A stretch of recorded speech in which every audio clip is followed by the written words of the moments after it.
Good evening, everyone. Welcome to Warwick Question Time. Warwick Question Time 2019. It's hard to believe it's another academic year that's upon us.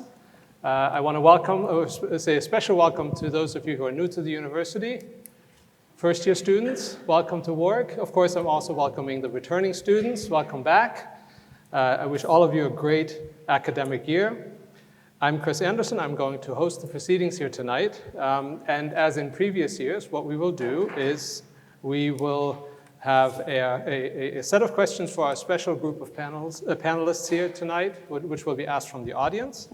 But before we get going and before I introduce the panelists, let me just say a quick thank you to the people who have put this together, the people who have organized behind the scenes, but of course also the departments of economics and politics and international studies that are co-hosting this event. Okay, those are the rules. And let me introduce the folks on the stage here. We have from my left over here, we have Paula Bejarano-Carbo, who is a PPE finalist. Those of you who know me know that I had a little bit to do with PPE last year here at Warwick. So Paula was my advisee, I will let you know. But that's not why she's here. She's a third-year student in PPE. She has participated in a number of debating and public speaking events in the past and is currently a member of 2 executive committees here at Warwick. She's also received an award for Best Delegate at a Model UN conference during her time at school. Next to Paula is a gentleman by the name of Stephen Kinnock, who is an MP for the Labour Party. And let me just read his bio really quickly. He's been a member of Parliament since 2015 and is also a member of the Select Committee on Exiting the European Union, which is something we've probably heard a little bit about recently. He also chairs the all-party parliamentary group on post-Brexit funding for nations, regions, and local areas, the all-party parliamentary group on reuniting Britain post-Brexit, and the APPG on electoral campaigning transparency, while he is also vice chair of the APPG for steel and metal-related industry. So he's got a full plate, and I bet he has a couple of things to say tonight about the questions of interest. Next to him, we have one of our own. We have Kulbir Shergill, who is the Director of Diversity and Social Inclusion here at the university. She is an accomplished diversity and social inclusion professional with wide cross-sector experience of working in fast-moving and challenging environments throughout her career. She told me just a little while ago that she has been here a year, I think now, at Warwick, and is very much enjoying her time in higher education. So I'm glad to have her on the panel, have her views here. To my right, not to put too fine a point on it, we have Alicia Kearns, who just comes to us from the Conservative Party conference up in Manchester, had a devil of a time making it down here, but she did finally make it here. She's an expert in countering violent extremism, countering disinformation, and hybrid warfare interventions, which is also a super interesting topic these days. During her career, Alicia has worked for the UK's Foreign and Commonwealth Office, where she led UK government interventions in Syria and Iraq. In addition, in 2017, Alicia stood in Mitcham and Morden, delivering the best result for the Conservatives since 1987. That's saying something. So next to her, we have another one of our students, Remy Trovo, who is a second-year student in PAIS, I believe, in Politics and International Studies. He tells us he enjoys engaging in constructive debate and feels this is an important way of distinguishing between fact and fiction in today's world. Remy is also a member of the Warwick's Politics Society and the Warwick UN Society and has been involved in a number of debating competitions in the past. So we look forward to his contributions. And last, but definitely not least, we have Rachna Shanbog. And Rachna has been working as a business correspondent for The Economist since 2017, and she writes about Europe's economies.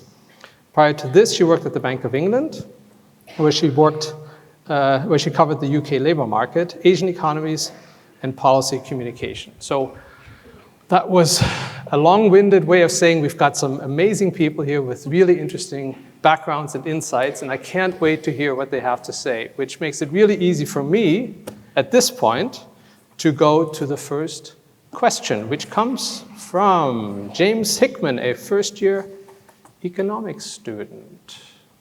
James, where are you? Hi. There he is. Is leaving the EU without a deal really what the people voted for in 2016?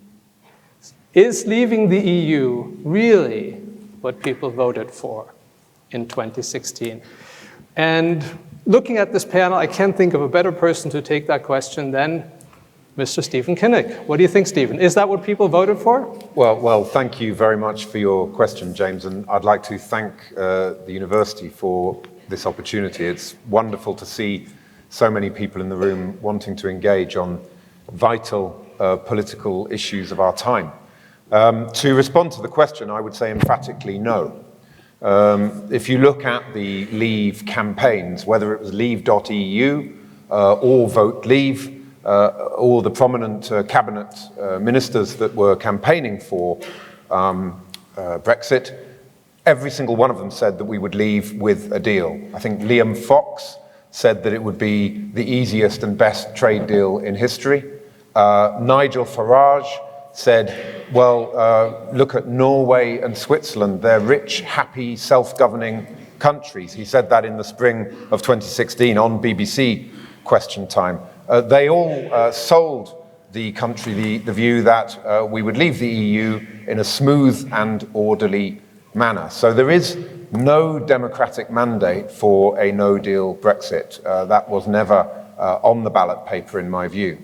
The question then is, how do you interpret the Leave vote? Because it was a very simple binary question, remain or leave. But there are many ways of skinning the Leave cat, as we have subsequently discovered. My view is we should have always said, let's take the mandate in its aggregate. We'll never understand precisely why the 52% voted on an individual, if you like, retail basis. There's probably 17.4 million different reasons why the 17.4 million voted to leave. But if you take the aggregate, 52-48, my view is that that is a mandate to move house but stay in the same neighbourhood.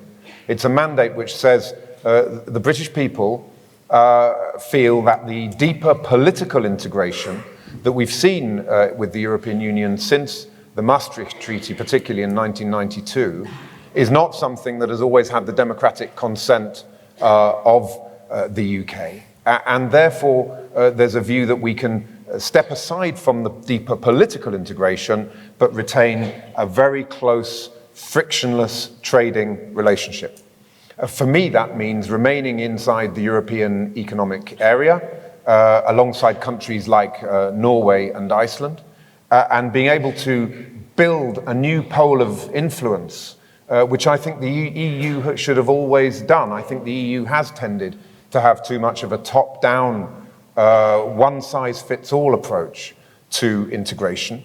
And there was an opportunity with Brexit, I think, to create a new style of membership that I would call associate membership, which means that you're not in the euro, you're not in the deeper political integration of a European army, whatever it might be, but you do want that frictionless, positive, constructive trading relationship. And myself and a number of MPs formed a cross-party group, and we put forward a proposal that we called Common Market 2.0, which effectively said there was a period between the UK joining the European Union and the Maastricht Treaty, so approximately from the 1970s through to 1992, where we were in what was called the common market, where we had that smooth trading relationship, but there wasn't a feeling that we needed a deeper pooling of our sovereignty. And then Maastricht came along, of course, created the euro, created the concept of the free movement of labour, created the concept of European citizenship, and I think that's where the United Kingdom started to part company with the rest of the EU and became something of a semi-detached member.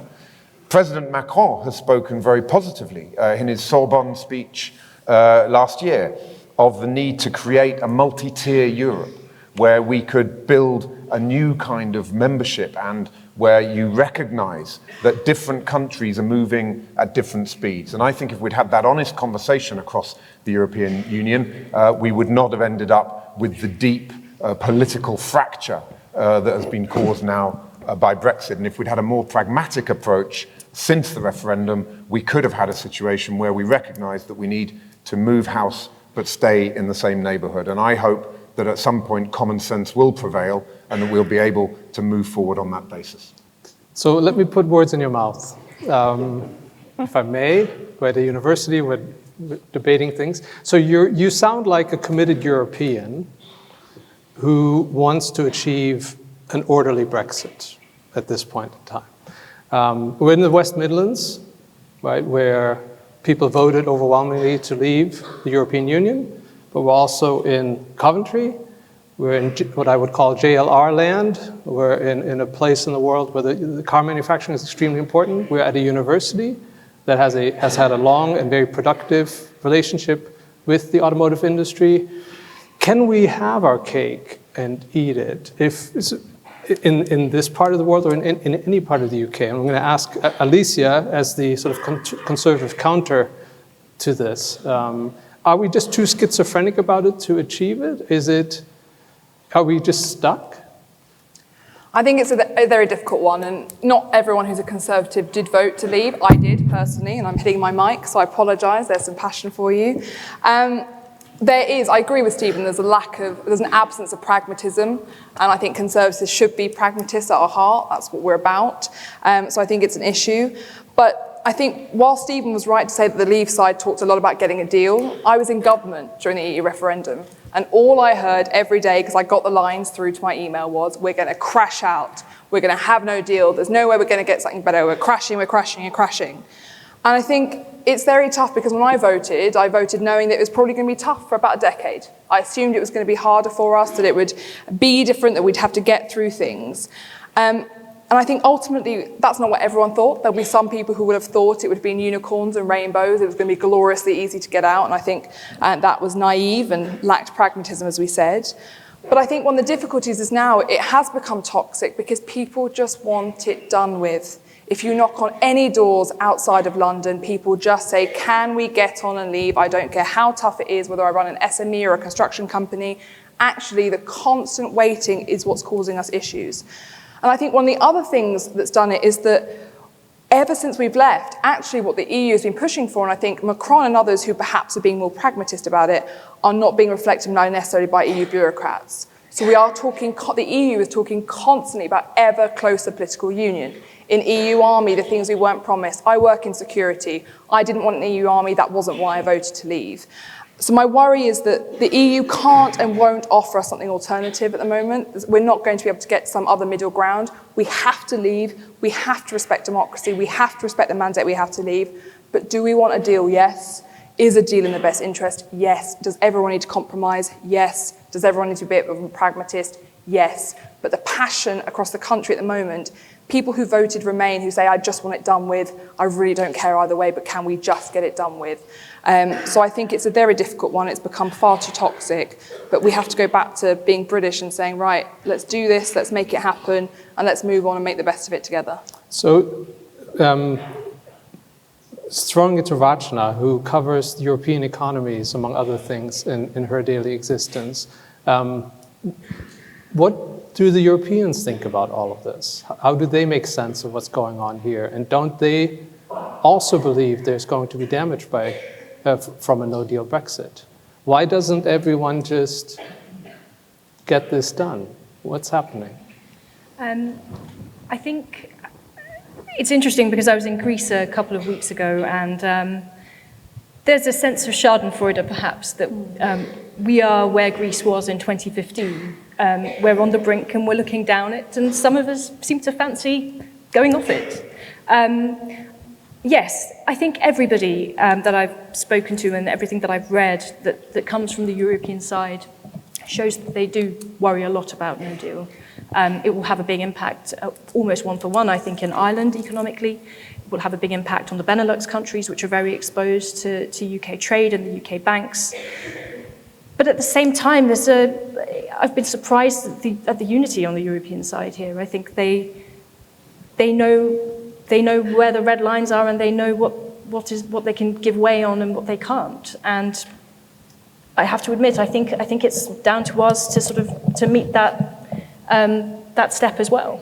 Mm-hmm. So bringing it back to the people and the question of what people really voted for, Kolbia, we had a brief conversation earlier where, putting words in your mouth, there were a variety of motivations, right?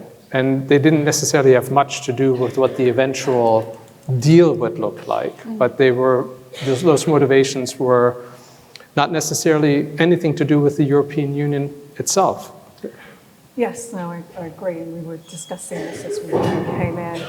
I mean, I think it's really interesting to hear the very technical reasons around actually what deal or no deal makes. I don't really remember hearing any of that conversation when the vote was actually kind of happening. And I don't think most people kind of really looked at it from that aspect. I think the words, the key kind of messages around the whole campaign became things like how much money we will get for the NHS. We are going to protect our borders. This is about immigration. Immigration was the issue that was kind of being shouted loudest to me, and a lot of the people that I kind of knew and spoke about. And you know, and I think it's those reasons that people actually kind of were voting on. I don't think it was about whether we're going to have a deal or no deal, even if we knew what that meant. You know, I mean, I remember asking myself, well, actually, is it a good thing to be in or out of Europe? I don't really know, because I don't really understand the technical kind of issues. You have an emotional view about it, and you have a view about whether you want to be part of this bigger community, which I do. But I think the motivations behind it and what people voted were very, very different to what we're discussing right now. And one of the things that we talked about actually was who kind of voted for what. One of the really surprising things for me about the Brexit vote was the number of particularly Asian people actually who actually voted for Brexit. And immigration actually seemed to be a huge kind of issue. And I think it's really interesting to understand what the motivations around that are. You know, I can remember talking to my parents and talking to relatives and saying, hang on a minute, you're first generation immigrants. Why are you voting around kind of immigration issues? And it's really interesting to kind of try and understand what messages actually get through to people, and actually what are people reflecting in terms of what they're actually hearing around them, rather than actually what they're thinking and what their real values are. So what I hear then is sort of we're still not exactly sure what people voted for in 2016. All we really know, going back to Stephen's point, is what the numbers finally were. 51.7, I think, in favor, and the rest against. And it's been up to the rest of us and politicians to interpret what that number really means. So I'm going to do a quick survey on the panel. Who on the panel believes that we will leave the European Union on the 31st of October without a deal?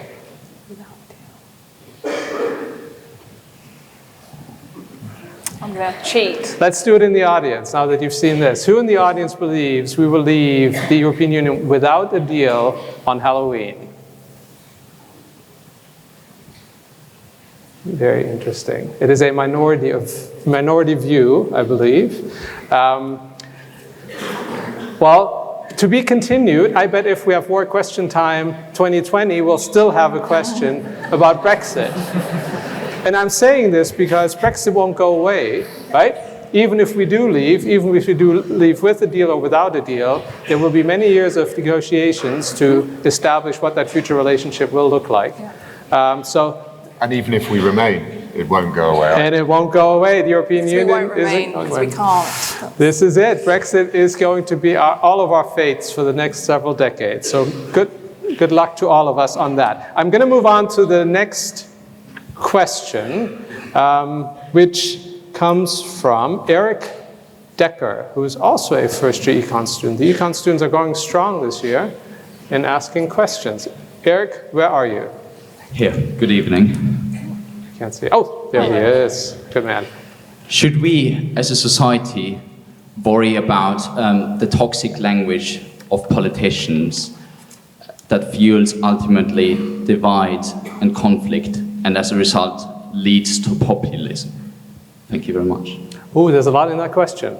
It might even be called tendentious. So, should we worry about the toxic language that politicians use, and that could, might, does, will fuel bad stuff, right? Populism, bad behavior that we might see out in the world. So I'm going to bring in our Warwick students for this question, because I think they have something to say about that, or I hope they do have something to say about that. I'm going to give it to Paula, if that's okay.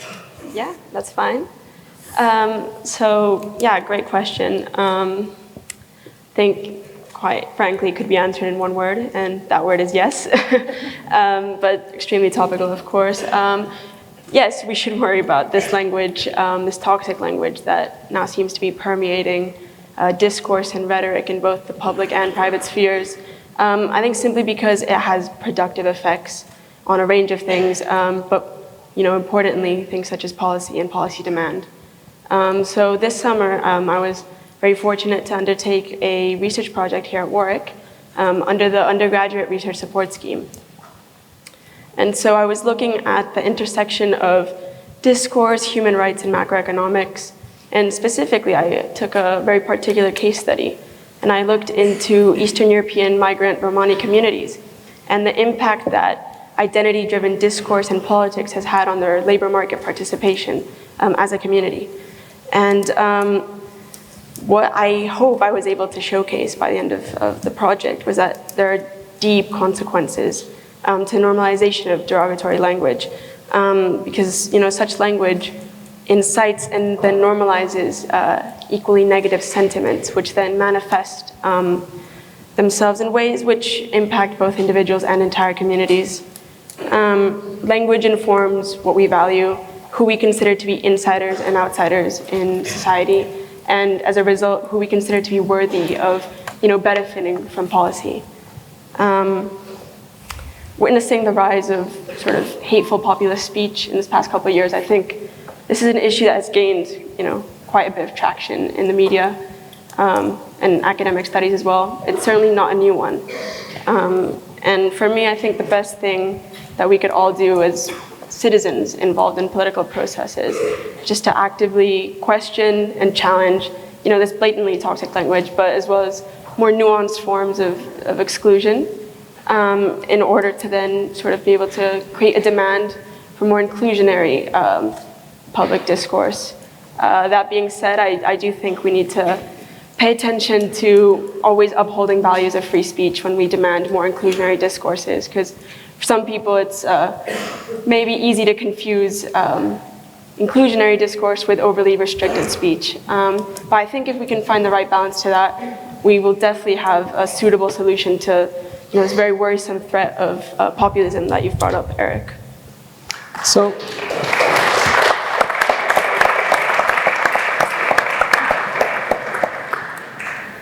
that sounds really nice. So I have to be provocative. I think that's my job. So it sounds really nice, but what exactly is toxic language? At what point does language become toxic? Is calling a piece of legislation a surrender bill, is that toxic?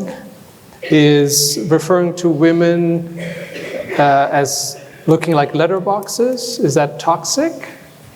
When President Trump tweets about 4 congresswomen that are non-Caucasian and calls them savages, is that toxic? Where's the line exactly? Femi, do you have a sense? Like if you're an undergraduate here, and when people talk to you or when you see stuff on social media, like at what point do you say, ooh, that's over the line? What makes it over the line? Well, Professor, I think that's a little bit of a difficult question to answer. Looking at it in theory, I think it's very hard to draw the line. But when you actually see the language being used and it comes out of a person's mouth or it comes out on a screen, you have an instinctive sense straight away of whether or not that language is toxic or not. And as well as that, I would also say the tone in which something is said, or a bit more difficult as well to do online, but something is tweeted, for example, the tone of that can also contribute to whether something is toxic or not. So if we saw in that notorious Commons debate last week, the way that the Prime Minister brushed off allegations of death threats being made against MPs, it was, the tone itself was very dismissive, and the way, to use another example, President Trump told 4 congresswomen of color to go back to where they came from in a very aggressive, very campaign rally style. I think the tone does contribute to it a lot. So to answer your question, Professor, you can't have a textbook or a checklist to see whether something is toxic or not, but you certainly realize if something is toxic or not when you hear it or see it. It's like the famous definition of obscenity, right? I know it when I see it. Kubia, you spend a lot of time in your professional life thinking about these issues and talking about these issues of inclusion, exclusion, language, and how we talk about each other, how we refer to each other. Do you worry about the language that politicians use? I do. I worry about it hugely, actually, for a number of reasons. I think we know, research tells us, that actually language which is hateful and is negative about people actually does encourage and kind of legitimize behavior in certain people in particular to be hateful, aggressive, and violent. To people who may be the kind of subject area of whatever that kind of language might be.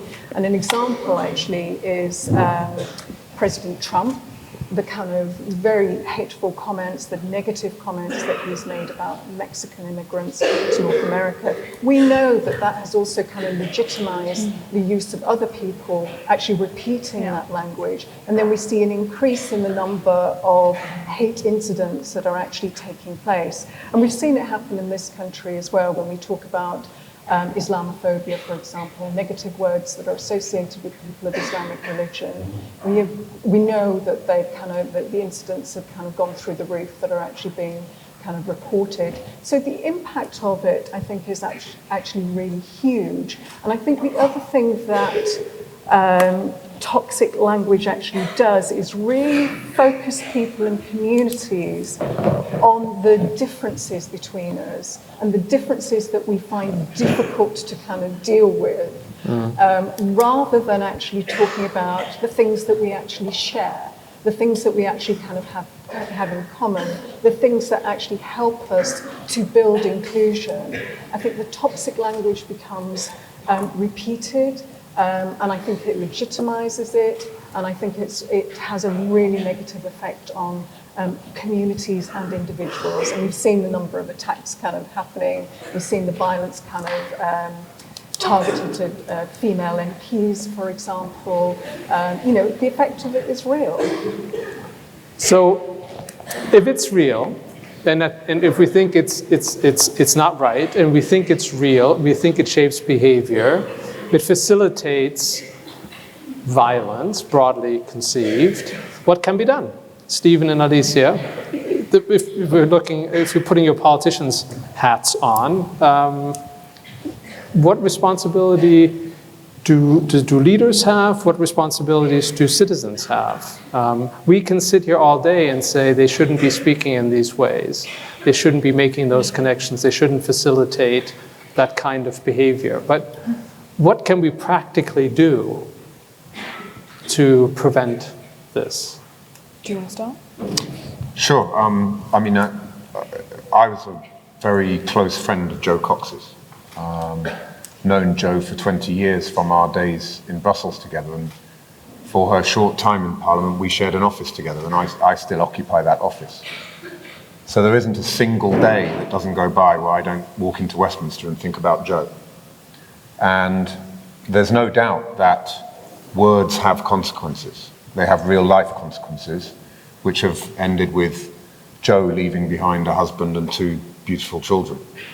So I think every single time a politician opens his or her mouth, they should actually allow the thought of Jo Cox to flash before their eyes, because we have to recognize that when you put up a poster which says breaking point, which has a massive queue of people who are in fact asylum seekers, and implying that if you were to vote Remain, you would be allowing these oceans of asylum seekers to enter our country, that creates a permissive environment for the extremists. That statement in itself is, it is a catalyst for something else, and it's very dangerous indeed. So I think what we've got is a situation where we've shifted from a political debate which is about a robust exchange of views, either in the chamber or in the media, and that's absolutely right, we need that, into identity politics. And it's no longer about what views you hold politically, it's about who you are. And if you take a particular view, you're a traitor. If someone else takes a particular view, they're a fascist and they want a coup.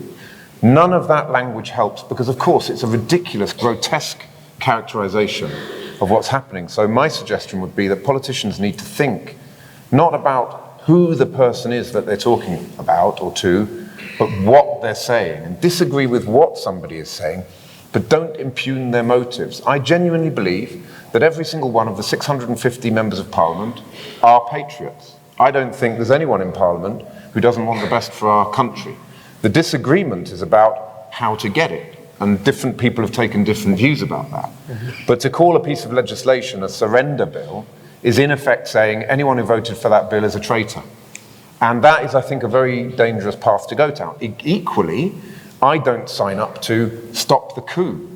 And anyone who has decided that prorogation of Parliament is a good thing is therefore a fascist or a tin pot dictator. I don't subscribe to that point of view. That's not what it is. So I think on all sides of this debate, we have to recognize we've got to move away from identity politics and impugning people's motives and attacking people for who they are, and rather let's move to a more forensic and civilized debate about what those people are saying, and we can deconstruct and dismantle their arguments based on the face value of those arguments, not based on impugning people's motives and accusing them of things which are actually about who they are and their character rather than about what they're saying. I hear what you're saying, and I want to get your take on this as well. But in this day and age, there is so much noise out in the ether, and it's so difficult for politicians to connect with people, to get their message across to people. Running for office as you've done, reaching people is a really hard thing to do.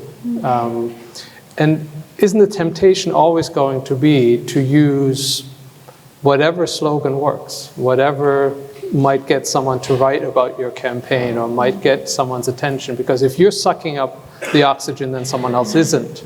And isn't that really the game that's being played? I think the issue is that it can't be a game. So when I was in the civil service, I was constantly told, Alyssa, you need to learn to play the game. And then I quit and went into politics, and I still haven't learned to play the game.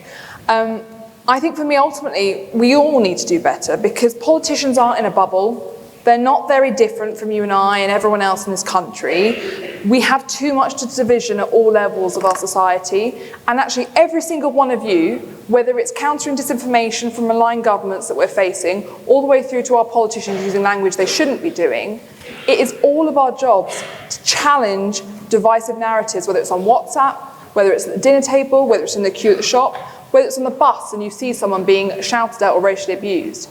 We have to step up and we have to recognise collective personal responsibility. But as part of that, we do need to improve critical thinking and dialogue. And I agree with Stephen. I thought that post was disgusting. I did not align myself with any Leave campaign. And the reason for that, and I think actually we do have some element that critical thinking is working because Nigel Farage has never been elected as an MP in this country, and nor should he be, because he is divisive. He does not represent the views of the average person in the UK. And unfortunately on Brexit, yes, we might be aligned on the fact we need to leave, but all his other views are not ones that I want to see reflected in politics. But I do think we need to look at actually, when it comes back to what's dangerous, it's about where it becomes abusive or threatening. And that for me is the line of when language is inappropriate. I'm going to disagree with Stephen that I don't think the word surrender is inappropriate because I used to be a diplomat and we would use that language and we would talk about surrendering ground when it came to getting the treaty signed that we needed to do. We would talk about surrendering the ability to negotiate as we needed to do. Now, if it was called the Traitors Bill, I would have a very different view on that because I know exactly what a traitor is because of the work I do. We have to remember, though, that when we talk about abusive versus threatening, Conservatives face a very different type of language to many other politicians. I'm sure Stephen, like I, has been chased down the street, shouted at, spat at, racially abused, told I'm a white woman who doesn't know what I'm talking about, told I deserve to be raped to learn my place. All of these things have happened to me. But what I find very concerning is when it comes to Conservatives, who are centrists, there are people across our party who are slightly more right-wing, absolutely. We face phrases such as McDonald's saying I shouldn't be able to walk down the street without being stopped, people saying that we should be knifed, people saying that they wish they'd killed Thatcher, Lib Dems last week had Davey saying that we should decapitate RPM. There is language that drives up the heat, and there is language that encourages people to attack people. However, despite the fact that as Conservatives, I believe we face more language that is truly threatening of us, I believe that the individuals who then go on to act on that language and use it as an excuse for what they do, we cannot forget personal responsibility, and therefore, yes, politicians are responsible for the language they use. Everyone in this room is responsible for retweeting what they retweet and saying what they say online. But those who go and act on it and think it's okay to threaten other people in society, those are the guilty ones. Those are the ones who should be held responsible for their actions. So yes, we need to do more, and everyone in this room needs to do more.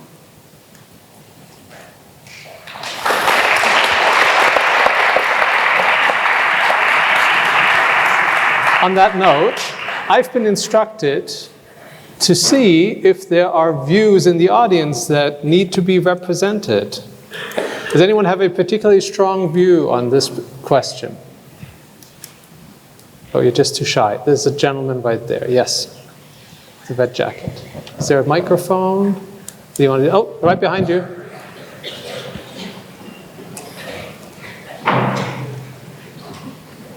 Hi. I was just going to say, I think it's a bit of an absurd proposition that everybody is equally responsible for the sort of toxic language and extremism in our society, because it's not people on the left that are going out and killing people, That's right? not true. It's fascist. That's It's not actual, true. there's a genuine problem with fascism in our society. And if we can't recognize that, really bad stuff can happen in this country, and it has already been happening. The seeds are being sowed for terrible things to happen. So it's unfair to go and accuse everybody equally of having the same responsibility for this problem, because we do face something in this country and we have to stand up to it. So, Come back on that. if you'd like to. I'm just going to be very brief. We are all constituent members of our society, so for any of us to say that we don't have responsibility is wrong. I'm responsible for tackling climate change. Would you say that anyone in this room wasn't responsible for doing their best to be better for the environment? Now, I'm not saying to you that we don't have issues on the far right, 100% without question. I face them. I've been attacked by people on the far right. But also, let's remember, who blew up the Conservative Party conference in Brighton? That was the IRA. The far left are also a risk to this country, and I work in counter-terrorism, so I know that we stop extreme left and extreme right plots every single month in this country. So there is issues on both sides of the party, and you cannot say otherwise, because those are facts from the police and the counter-terrorism officers like myself who stop those threats. Kuvir, you wanted to come in on this? I think on an everyday level, we do all have a responsibility because we're all part of a community. But actually, I think MPs have a particular responsibility because they are leaders in our country. Yeah. And actually, one of the things I would really love to see is an apology for some of the language that has been used, which is actually really divisive and hateful, actually. And I think that would be a great start for us to lead an example, actually, where we can start to take responsibility, because we're certainly not seeing it in the Houses of Parliament. I don't think we're going to resolve this issue tonight, but it is interesting to hear both the passion and agreement, really, that we see, in the sense that we do recognize that speech matters, that speech has moved people to do things they shouldn't be doing, that there is a debate to be had about that, I think, as a society. And it's better to have that debate than not have that debate. I think that's very important.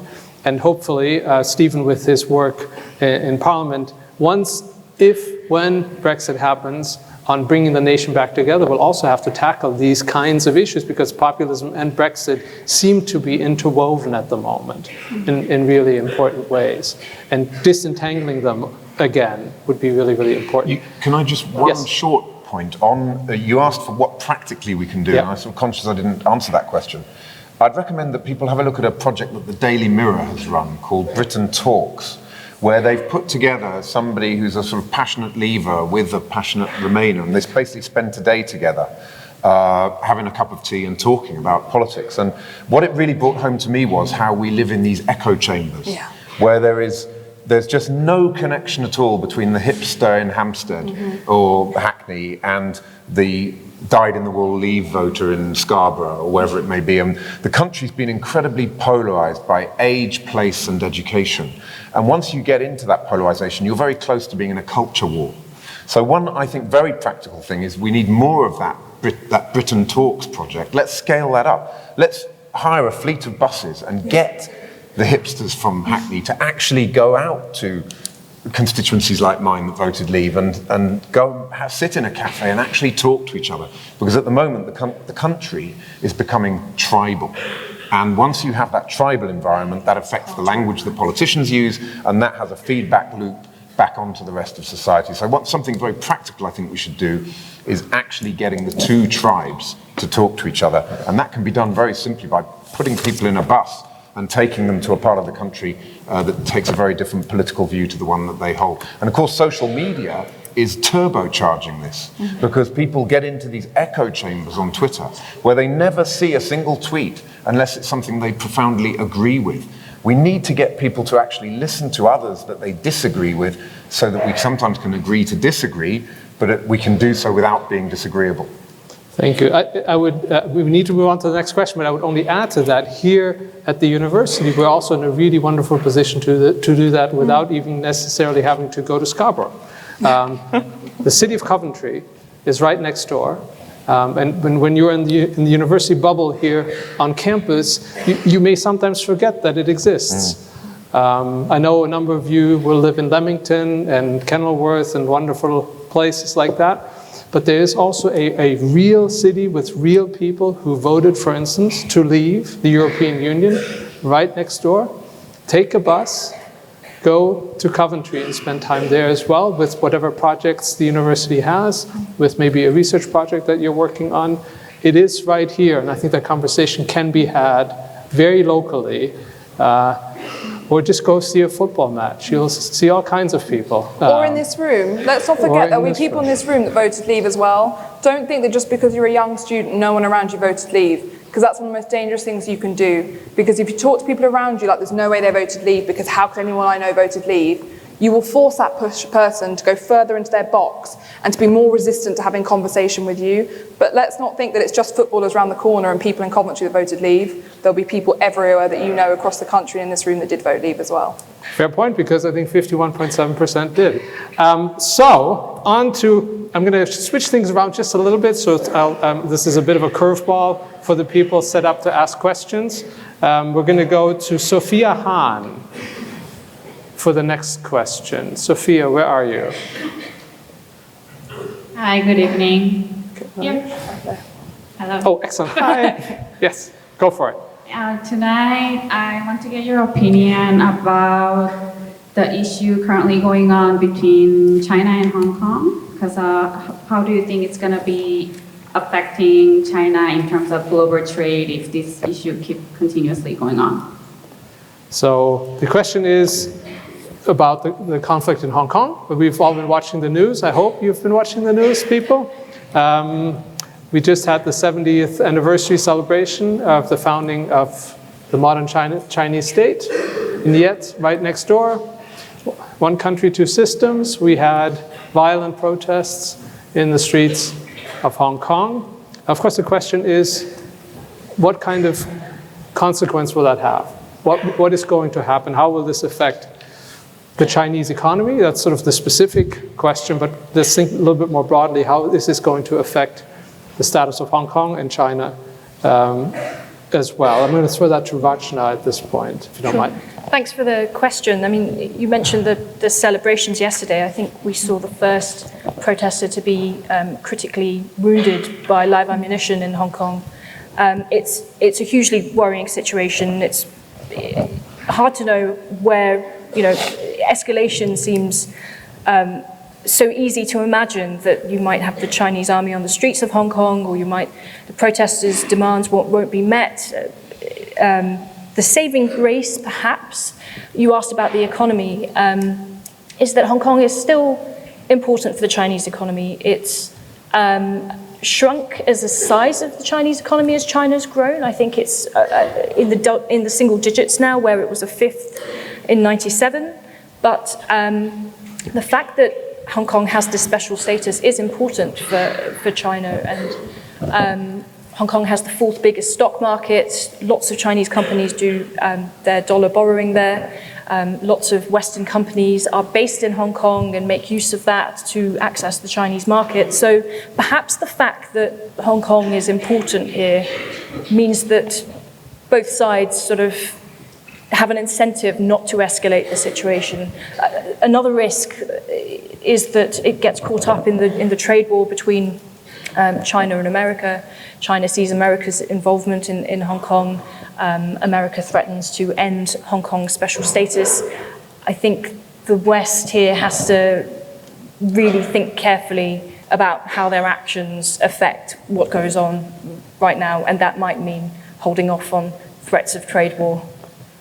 It's very interesting to hear you say the statistic about how it used to be 20% of the Chinese GDP, and now it's in the single digits, which is an amazing change if you think about it. But Paula, when you watch the news, there's a lot of people your age who are out there really taking their lives into their own hands to defend a set of principles, perhaps. Do you have sympathy for them? Do you cheer them on? And how would you explain that to a Chinese friend here on campus? Right, yeah, I think it's hard, again, with divisive issues, as you said, it is hard to approach them. I think I would say I do have sympathy for young people my age joining in on these protest movements in Street of Hong Kong, especially, you know, as we saw yesterday with unforeseen police brutality. It's hard not to sympathize with it, especially when it's the more extreme, you know, images that you're seeing in the media. And I think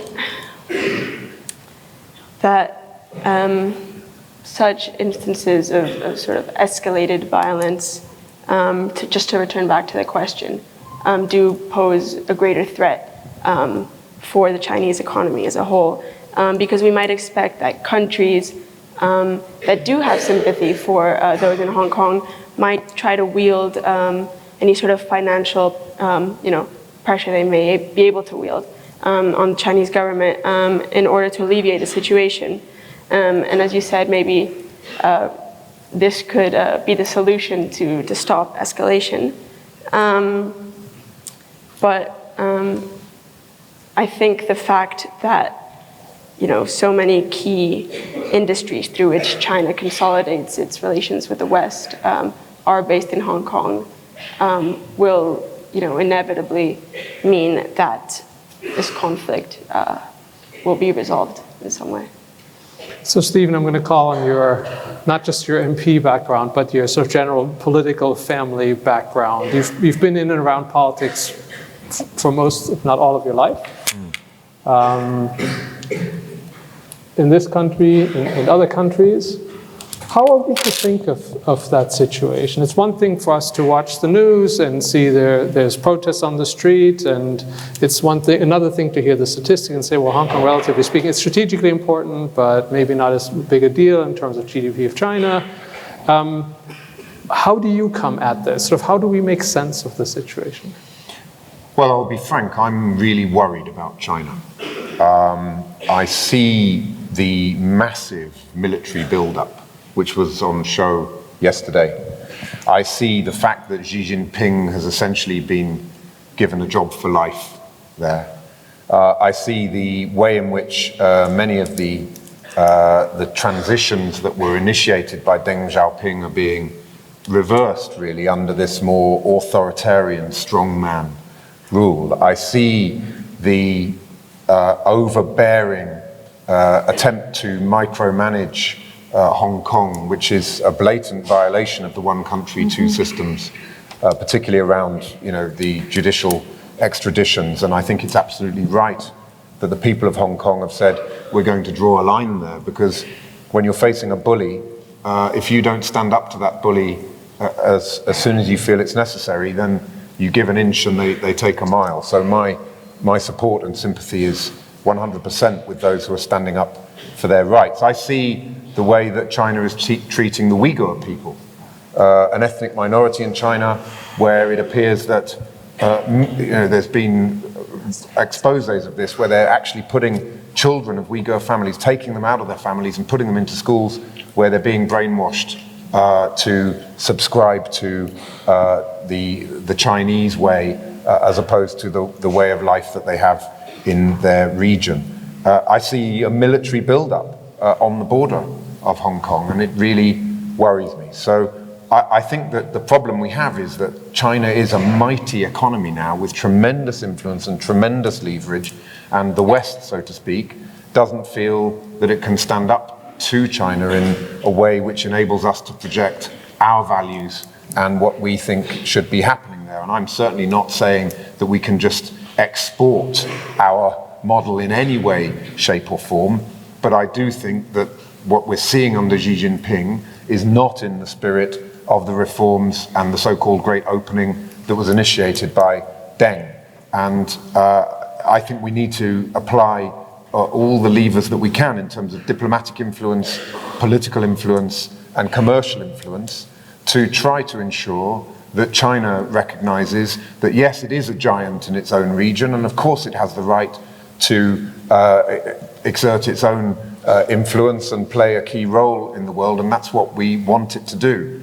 But there are also limits to the way in which it can and should behave, and I think it's really important that the international community stands up now and makes that absolutely clear.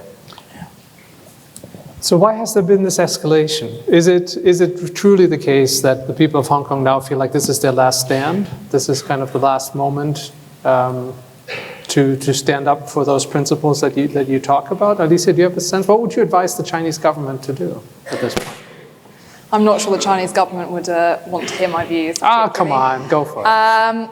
It's a difficult one because we have to remember this didn't start as a violent protest. This was democratic expression of opinion and disgust and a begging, a plea from the people of Hong Kong to say, don't drag us to China and put us in your prisons because it breaks the rules and the mandate of how Hong Kong was built, and it's wrong. I think it's very difficult, and I've sat in a lot of international negotiations where we talk around the subject, we talk at each other, but we don't really say anything.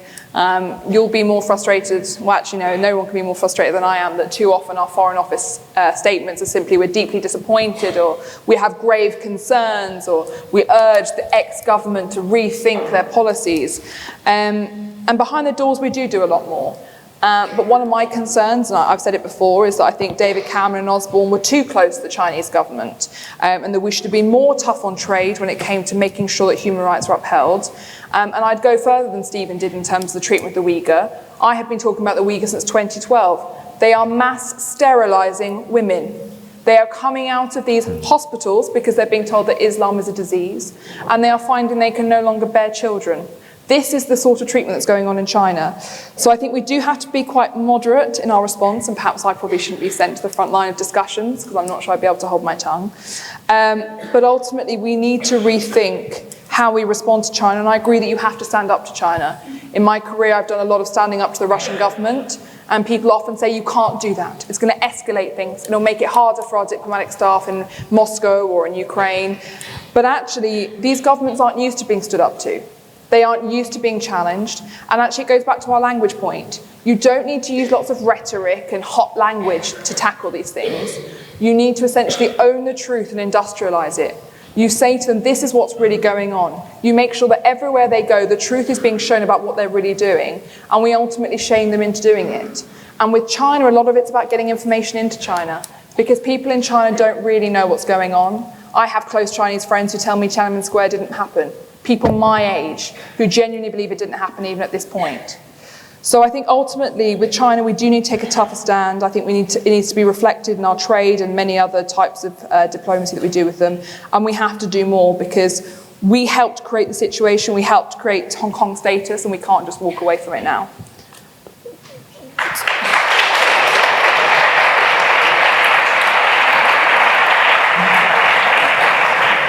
as a quick last point, I'm going to push Rachna really quickly to tell us, go back to the economics of it. If it's true that Hong Kong is strategically important in terms of as a financial marketplace, but in terms of overall GDP of China, it's relatively less important. Let's talk about sort of trade more generally. Standing up to China, Trump style is one way to do it. Where do you sort of, thinking about trade generally, China and trade, kind of where do you see things heading at this point? On the trade war specifically, it's hard to see things being resolved. There's often, every few weeks, there's a bit of you hear a bit of good news, and you think a deal is going to be struck. But certainly on the American side, it seems like this is what the president believes, that trade is a zero-sum game for the US. And on the Chinese side, it's hard to see that there's any sign of backing down. They have levers to prop up the economy that they can pull more easily than I think the president in the US can. And there's a sense that, well, it's a presidential election next year, so perhaps if they have less to lose than the US does here, so why give in?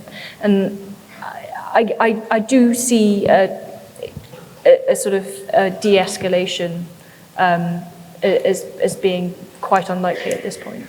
So now we've talked about Brexit, we've talked about toxic language and populism, we've talked about protests in Hong Kong. I'm starting to feel a little bit anxious, I have to say, after all this conversation so far. So maybe we'll go to the next question, which maybe is a bit more of an empowering question. So we can kind of think about some things that we can do, that we have some control over. So I'm going to give the floor to Isabel Thiel, who is a second-year student, who will ask the next question. Isabel, where are you? She's over there on the right. So my question is, how do you think we should proceed with altering consumer habits to ensure sustainability in the long run? So the question is about sustainability. And yes, it's also a topic to be anxious about, but it's also a topic that we maybe still have some control over. If we believe that climate change is man-made or has a big human contribution to it, then obviously if we've contributed to it this way, we can also maybe contribute to making it better. And so Isabel's question really is about, what do we need to do as consumers? What can we do every day to ensure sustainability? And so I'm going to give it to the young people, give it to Remy and Paula first, to let them tell us what we need to do to make sure the planet survives. Well, good evening. I think that Isabel's question is a brilliant one, and my answer to that is that I think we can alter consumer habits in 4 ways. The first way was stated in a really good paper that I read over the summer. It was in fact written by a student here at Warwick. In brief, the paper argues that so far as food is concerned from the perspective of consumers, rather than trying to force a change of habits, which some would argue impedes consumer freedom and that ultimately doesn't bring about a genuine change in attitudes, we can try and refer to sort of what's been called traffic light systems. So red for a very environmentally damaging product, yellow, and then green. And just trying to be conscious of the ingredients. So for example, we should be very conscious of the use in palm oil in products, and just try and nudge ourselves gently towards more environmentally friendly products. I think also as consumers, sticking to the food perspective, we need to be very conscious that the big brands and the big food retailers use several techniques to put their products in the front shelves. So they make their products cheaper than environmentally friendly ones as a rule of thumb. I think we need to try and be willing to spend a little bit more on more environmentally food if we're going to ensure sustainability in the long run. On top of that, as consumers, we also need to be conscious of the fact that these big brands can afford to pay to have their products placed in very prominent positions on the shelves. And we might not often have the time or the inclination to reach in the more obscure areas of the shelves. So I do think we need to take a bit more time to look for more environmentally friendly products which are going to be shoved into the corner. And on top of that, so far as resources are concerned for stuff like electricity and water, just take care when you're using them. Don't keep the tap running when you're brushing your teeth. Always turn the lights off when you're not using them. Basic things like that. If we all do that, 7 billion people, I think we can make some progress on that count. Thank you, Remy. What do you think, Paula? What are you going to do tomorrow to save the planet? I'll try my best. I think it's very clear. I mean, in Europe, at least, the European Commission has made our sustainability targets clear. Things, they're tangible, such as being climate neutral by 2050. I think the issue arises because the question of navigating the transition to a different climate reality is tricky. And I actually think going about it in a consumer-focused way might be the wrong way to go about it. I don't think it's helpful to place so much of the burden of climate change on consumers. No doubt it's a step in the right direction. As you said, 7 billion people, making one change will eventually result in a bigger change. But unfortunately, I don't think that will be sufficient, especially because, Isabel, I think you asked about long-run sustainability. And long-run sustainability, for me, requires a total overhaul of our current ways of producing and consuming, not just an alteration to current consumer behavior. It's not enough to just say that we want to, stop increasing greenhouse gas levels. We need to start thinking about reducing our current greenhouse gas levels. And when we talk about long-run sustainabilities, I think we encounter issues that reach much further than just mitigating the current effects of climate change. We need to start thinking about how to best use and manage our natural resources, or what we have left of them. We need to think about restoring our biodiversity and reducing our human activities' carbon footprint. And so while I do think that pricing mechanisms and trends, as you said, Remy, are necessary, things that need to happen in order to reach maybe medium-run sustainability, I don't think they are sufficient for guaranteeing our long-run goals. Professor, could I take the liberty of responding to Paula's point? So to use an economics term, there's supply and demand. Companies continue to produce environmentally unsustainable products because there is a demand for them. For products like palm oil, as long as there is a demand for them, the companies will continue to produce them. And as far as poorer farmers, for example, in less developed countries are concerned, if there is a way of making some kind of income, they will continue to produce it, and they will continue to cut down forests. They will continue to plant palm oil and do other such activities. So I think as consumers, if we do change our habits and just try and get these more environmentally sustainable products, beg your pardon, I think these companies will be forced to respond. And then that brings about the sharing of the burden between companies and between producers, which you so rightly pointed out. But Stephen, isn't it true that we're awfully close to the point of no return? Is this even possible, so to go to Paula's point, to even talk about long-run sustainability without significant government intervention, for lack of a better term? Well, we have to believe that we can still do it, because there's a real risk that you create a self-fulfilling prophecy. If you say, well, it's too late, then people just say, well, then I might as well continue behaving as I am because the horse has bolted. I mean, I think that this does require a massive rewiring of the way that our economy works, and I agree with Remy and Paula on that, absolutely. This is about fundamental change. I think there are three key stakeholders: the state, business, and the consumer.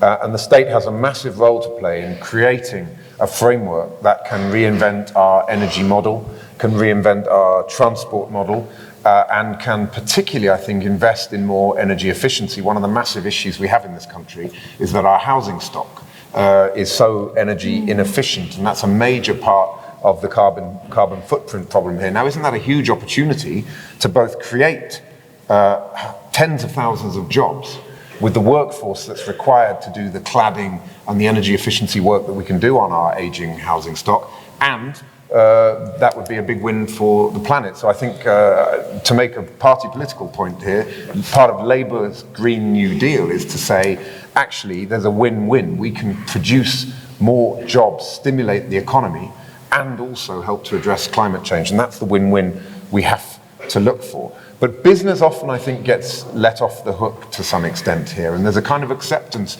that, well, business has to deliver to the bottom line. And I think that needs to be completely reinvented. How do we measure the success of business based on the short-term profits that they're delivering to shareholders? There's a very pernicious part of the Companies Act in this country, Section 272, which says that the only responsibility the director of a company has is to his or her shareholders. Well, actually, I think that is a very old-fashioned view of what business should be doing. Business has a responsibility to society. How do workers get to work? They get to work on the roads using the public transport that the state pays for. Who educates those workers? The state.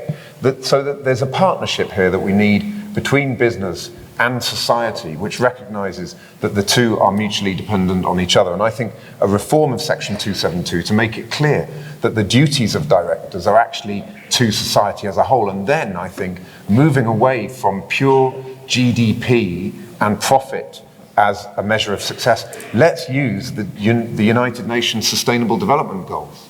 Let's create an economic model which is actually based on delivering growth, yes, but it has to be sustainable growth. Measuring the success of chief executives who, by the way, are being paid obscene amounts of money for contributing to climate change and often overseeing the failure of their companies because they're going all the time for short-term profits, what Hillary Clinton called quarterly capitalism. So we need to move from a short-term model to a long-term model. And I think that consumer behavior is a big part of that. But if consumers were thinking along the lines of actually those sustainable development goals being a measure of success and the responsibility we have as citizens, not just consumers, I think if those three elements have to work together, the state, business, and consumers, we can start to reinvent our growth model and create something far more sustainable going forward. So, can I ask Isabel, what do you think? What have you learned that we need to do, and do you buy it?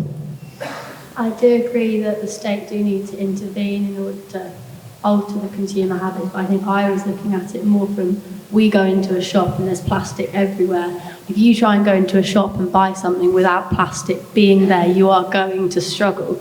So as a consumer, you just have to abide by that. You can't go around in any other way. So I do think there needs to be the government intervention, but I think consumers need to look for it too. So does that mean that for you as a voter in the next election, that's going to be something that's important to you?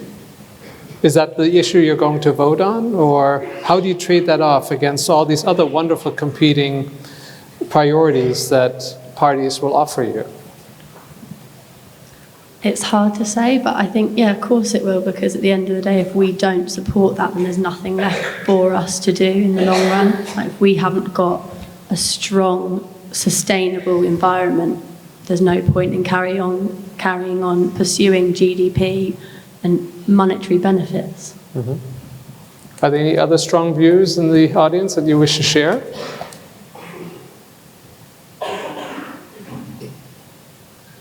Got two back there. All right. Oh yeah, back there. There's two hands up. Do you see them? Is there a microphone anywhere near? Shout.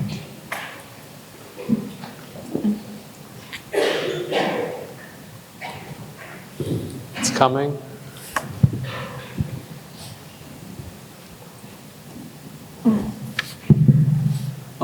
I think it's important to note the impact that businesses have exactly in carbon emissions. I believe that most carbon emissions that are emitted in this world are from businesses. So how can we hold ourselves to such a high standard and force ourselves to behave in such a way when governments can't hold their own businesses to that standard? I think the most important thing is I think the most important thing is intervention in such a way where we hold businesses to such a standard. I think things like cap and trade schemes are incredibly important to prevent emissions. And I understand that carbon emissions aren't the only problem, and that we have to do a lot as consumers, we have to do a lot as citizens. But I do think the most important thing is that governments hold businesses accountable, they hold business practices accountable, and they limit the amount of carbon that people should be allowed to produce on an industrial level.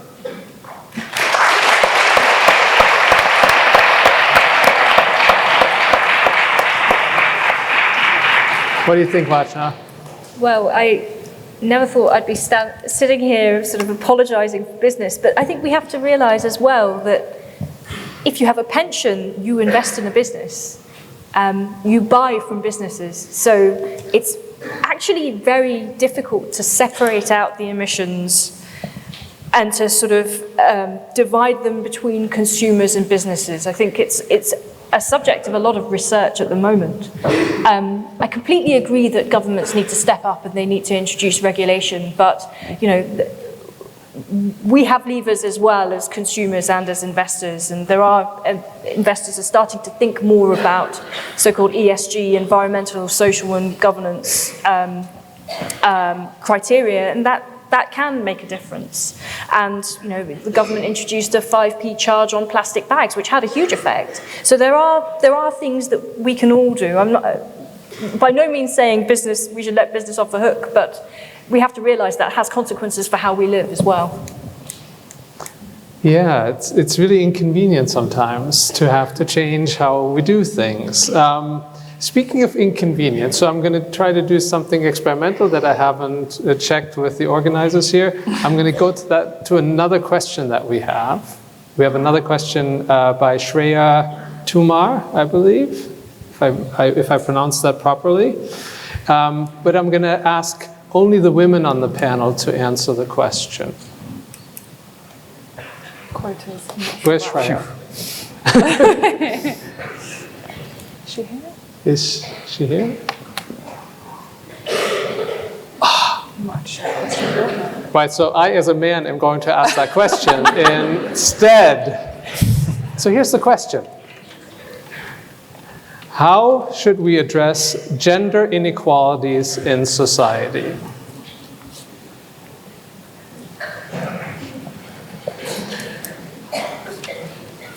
It strikes me as the kind of question that perhaps Kulbir would have something to say about. But really, any or all of the women, please go for it. That is such a big question. I know. But in some ways, it's also really simple, actually, because this is about us kind of changing our attitudes in terms of actually how we view women in society, the value that we put on them, the kind of language that we use to actually describe women, describe the kind of attributes that we have. I mean, I think as employers, there's a huge amount that we can do, and we are actually doing, in terms of looking structurally at our own kind of biases, at looking at how our kind of recruitment... So this is about hiring practices, for instance, so our right? hiring practices, I think, actually have a huge role to kind of play. But in the same way that we kind of talk about toxic language, I think we can do a lot about actually challenging some of the stereotypes that women face on a day-to-day basis in terms of actually being able to achieve the things that they want to do, to be able to get the jobs that they want to, and to be in the places that they need to be. So I think there's kind of a huge amount that we could actually be doing. Some of it is kind of legislative, and we have had legislative change, but I don't think that's always kind of the key driver. I think in organisations and companies we can do a lot in terms of it being very much part of our values, in terms of how we work, what we value, who we kind of put in positions of being able to make decisions. So very quickly, I'd say, yes, there's lots of things that we can be doing. But clearly one key driver is how do we select people to aspire to and then do certain kinds of jobs, for instance, right? It's a fairly simple thing, and yet we can't actually challenge what's actually being done right now, and actually being there as for role models for kind of younger women who are coming out behind us. We need to kind of to see more women in those positions, but we also need to see more women who are feminists, and we need to see more men who were feminists, actually, because I think this has got to be a kind of joint approach. I don't think women on their own can do it, mainly because men hold a lot of the positions of power right now. And actually, we also need their engagement and their kind of willingness to actually make the change. And sometimes that's actually going to involve people stepping aside and saying, actually, I'm really going to support this change, and I'm actually going to step aside to really kind of push this person forward. So,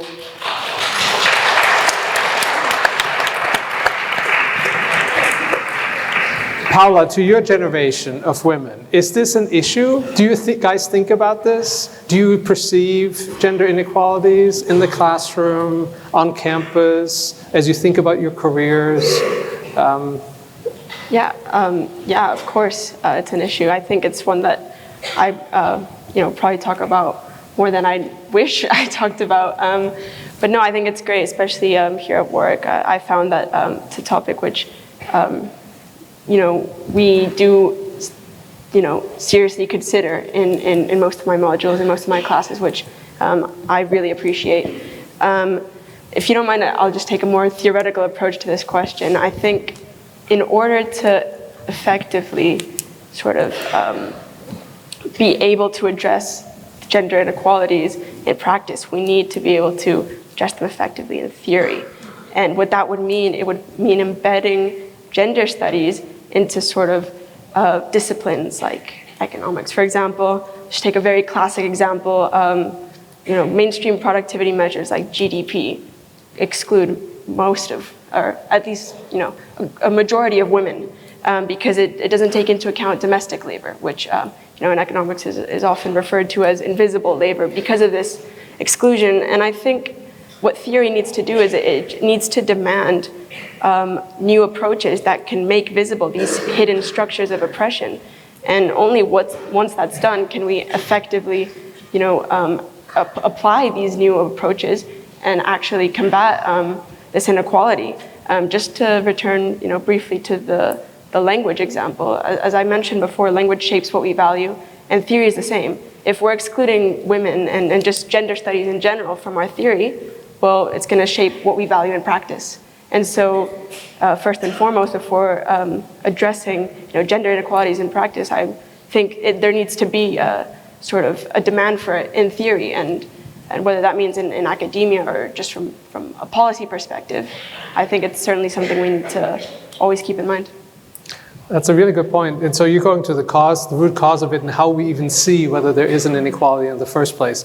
This is completely trite, but I'll mention it anyway. One of my favorite Twitter accounts of all time is Man Who Has It All. I don't know if you know or follow this Twitter account. It's really, really funny, but it holds up a mirror to men, and it's sort of a set of statements that this person behind the account makes about how women are being talked about all the time, but simply reframes it as being about men. Man Who Has It All, follow it, it's hilarious, but it's really educational as well, I'll tell you that. Elisa, you've probably worked in heavily male, high testosterone environments. Is this a question about inequalities that resonates with you? It does and it doesn't. I'll start with a very clear position, which is for any person in this country, for any politician to not say they are feminist is utterly offensive, because feminism ultimately only means equal treatment for men and women. That is all it means. There's no virtue signalling, there's no values attached to it, equal treatment. So everyone in this country should say they are feminist. And I'll happily debate their intents with anyone who says they're not. However, I think sometimes when it gets this debate, we stray into realms that I'm not very comfortable with. So quotas, I utterly reject. I never want to get anywhere because I am a woman, because I have ovaries, because I have a 1-year-old child. I want to get there because of who I am and what I can do. And yes, working in counterterrorism, I was almost always the youngest person in the room and almost always the only woman. But it didn't make a difference, because my viewpoint I was bringing forward was because of my credibility. But I think quite often women ask to be let in the room, You shouldn't be asking. If you have a right to be in the room, go and be in the room. We need to improve education around this issue. We do need to legislate, unfortunately, and I think it's really good that we've seen the Conservative government do a lot of this, particularly around fair pay. In one of my jobs before we brought in this legislation, I was earning 30 grand less than my male counterpart, despite having the same title, despite my having more responsibility within the company. But we also need to look at things like childcare, paternity leave. We've just seen the first MP take paternity leave under the new rules. Bim Afalami, a Conservative MP, thank God he took it.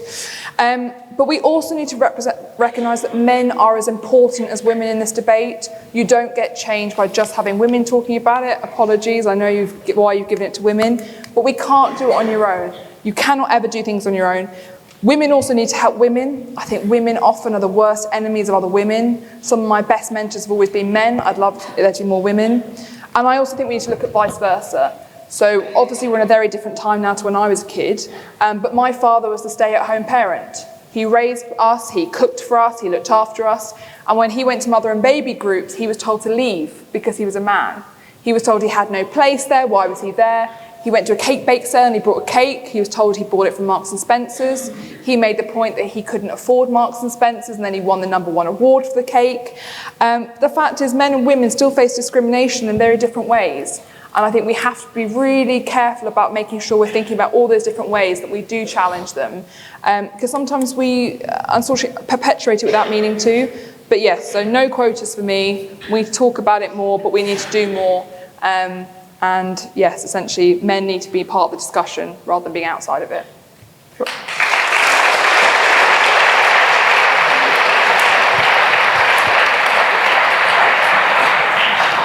Rachna, you want to touch this one with the 10-foot pole? So yes, I think if you look at the gender pay gap, I mean, part of that is because when women have children, they experience a loss in pay. They tend not to be promoted as quickly, but there's more to it than that. And it could be a lot of what you were saying about having women there and the effect of having a role model and how that might change perceptions of what it means to be good in an organisation, that you don't necessarily have to be a man like the other male managers, for example, that women can do it as well. I think that resonates a bit with me, having worked in sort of service sector type jobs. And I would say, I mean, in principle, thinking about it as an economist, if there's a market failure, then you do want to think about how you go about fixing that. And I would be interested to look at the evidence on quotas. As it happens, I think the evidence on having women on company boards as quotas actually isn't very supportive. That they don't seem to have much of a lasting effect. It tends to be mostly non-executive directors, and it tends to be mostly the same women sitting on lots of different boards. It doesn't seem to have the effect of women coming up from inside the company then sitting on boards. So I'd want to see evidence of what works and doesn't work, but I definitely think something needs to be fixed when it comes to women in the workplace. Isn't it part of it the problem definition, and going back to something that Paula said? In the past, I remember we often talked about the underrepresentation of women in certain positions or jobs or walks of life. But then my wife reminds me that's the wrong way to think about it. She says it's really about the overrepresentation of men, right? If we think about 50-50 to begin with, right? You go into a hospital ward and, a brain is a brain. How do we end up with all these men running all these institutions? Right? Something happened there along the way. And instead of framing it as underrepresentation of women, maybe we should think about it as an overrepresentation of men, and maybe that changes the kinds of fixes we think about. I'm trying to be provocative. And actually, just kind of thinking about that and going to the issue around kind of quotas, actually, I wouldn't talk about quotas, but I think what is important for us to have are targets, because actually, I think what has happened over the last 10, 20 years is that actually we have a lot of myths and a lot of excuses around actually why women are still not being represented 50-50 around at the top of organisations. And I think actually holding people accountable by having targets, because actually it should be 50-50. It's like, why not? Why haven't we, kind of reached that target? So I think quotas are a slightly different kind of debate. And actually, there are negatives to that, and they don't always kind of work. I mean, sometimes you do have to do radical things just to get people in the door, because actually it's not just as easy as saying, I want to get into the door, I want to come and sit around this table. It doesn't always happen so easily for people. So I think we do need to think about having targets in place to hold people kind of accountable for the actions that they're actually taking. And, we're still struggling with the gender pay gap, for example. I mean, how long have we had, this kind of legislation in place, companies being asked to kind of show what they're actually kind of doing. And the thing about women on boards, and one of the reasons that hasn't actually worked, is that because we haven't developed a pipeline. You're quite right. It's kind of in London, around the city, they were known as the Golden Skirts, because actually it was the same group of women on all the boards around London, because everybody had to have one. But nobody actually thought about developing the pipeline. Actually, where's the next generation? What are we doing in terms of working in schools? What are we doing in terms of universities, and actually encouraging women into what have been heavily kind of male-dominated careers? So I think, there is a kind of place for this, and it will hold us accountable for it. Can I just have one very quick sentence? The other thing I think we should also reframe is how we talk about women who say they don't want to get to the top of their industry. They're very happy getting in. At the moment at university, you're probably thinking, how far can I go, and what can I achieve, and what kind of titles can I add to my name? But I've got a 1-year-old child, and there is a question when you have children about, do I want to go further in my career? Or actually, am I quite happy at the stage I'm at, and would I rather just have more children or just spend more time with my child? What is the balance you want to do? And I think actually we should say to women, if that's what you want to do, all power to you. And I think quite often we look down on mums who do that. And I know mums who feel they have to go back to work and they have to work harder. But particularly with the cost of childcare, in London you can pay £1,500 a month for your child to go to nursery 3 days a week. That is not a cost that many people can afford. So I think we absolutely talk about gender equality, but also, in reverse, let's recognise when women say, I don't need to be the CEO of a company, and that's a perfectly legitimate and fantastic decision for that woman to make if it's right for her and her family. I think we should also be encouraging men actually to say, if you want to stay at home and look after the kids, that's okay too. I completely agree. My father was, he loved it. Can I break the rule? Please, by all we need men. means, be my guest. Yeah, just because I do think it's important to say, look, we need men to be feminists as well. And what I would agree absolutely with Kobe's point on that when you have a structural problem, you sometimes need to take radical action to break the mold. And I think an excellent example of that is Labour's policy of all women shortlists. And as a result of that, so we have 258 Labour MPs, almost half now are women. We have more female MPs than all the other political parties in Parliament combined. And I'm really proud of that fact. I hope one day that all women shortlists won't be necessary.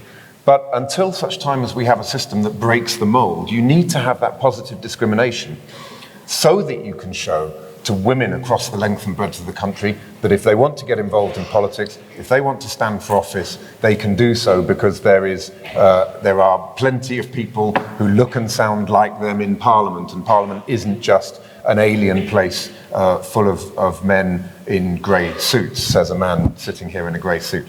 So I think that there's a really important point here to be made about how to break the glass ceiling, how to break the mold. And sometimes you have to take radical action in the form of positive discrimination. I'm very proud of what Labour's done on that. And then I think it's the ladder up, which is absolutely to say people can take their own choice about what they want to do with their lives. But it's our role as a society to offer that ladder up. And one of the greatest tragedies of the last 9 years of austerity was the decision of the Conservative government to shut down the Sure Start centres. Sure Start provided free education for parents with very small children, and that gave the opportunity for those who wanted to, who were financially challenged, to be able to put their children in a place where they knew they'd be cared for well, and if they wanted to take the opportunity to go to work. So this is about breaking the glass ceiling, but it's also about offering a ladder up, and that requires policy intervention. And I think that the closure of Sure Start centres across the country has been one of the most pernicious things we've seen over the last 9 years of austerity. Can I ask a question of the audience?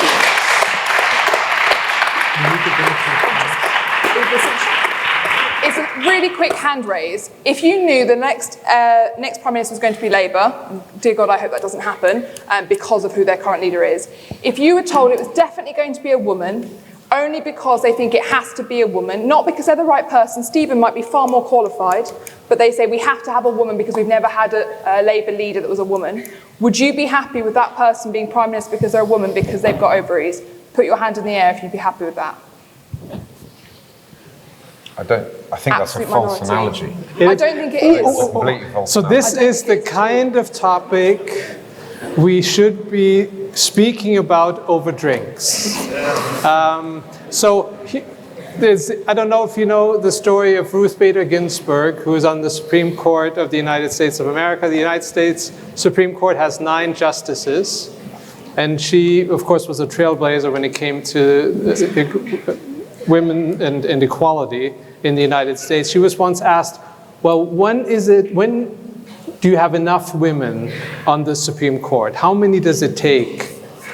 And she said, well, 9 seems like a good number. Not because of a quota, but you had 9 men for many, many, many, many years. Well, why couldn't you have 9 women for many, many, many years? But before we make too much public policy decisions tonight, I wanted to remind you quickly before you leave that due to the limited space in the Arts Center foyer, we have arranged to have our post-event drinks reception in the Oculus. Okay? Everyone knows where the Oculus is? So I would like to bring the evening to a close by thanking you for listening patiently, for having wonderful questions for our panelists, but then of course also to the panelists for engaging in a lively debate and making Warwick a more interesting place to be. Thank you.